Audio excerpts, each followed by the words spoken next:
কি হয়েছে?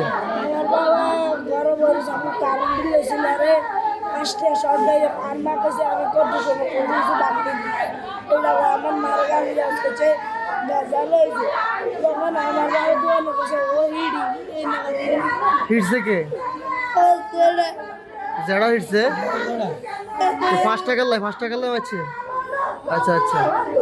তাহলে আর দুধ করে রয়েছে না কই কোনায় যান কত দোয়ানো যায় আইকে দোয়ানো গেলে হলে চলে গেলে কথা হয়ে গেলে আমি কোনো সমস্যা নাই এই কোনো কথা কইতাম না এ যাই দোয়ানো বয়সে চা খাইবে এমন টাইমে দিচ্ছে বাড়ি কি বেড়ায় দিছে কি এটা কইতাম এটা না যাই দে অবস্থা তো বাস আমি হাসপাতাল আনছি আনার পরে দে মৃত ঘোষণা দিচ্ছে আমি তো জানি না আমার একটা মেয়ে যে দুটা আর একটা মেয়ের 12 বছর অন্তর ছেলের 12 বছর পূর্ণ হয় না তাহলে আমি কি করি এই শোক পালন করি বলেন কেন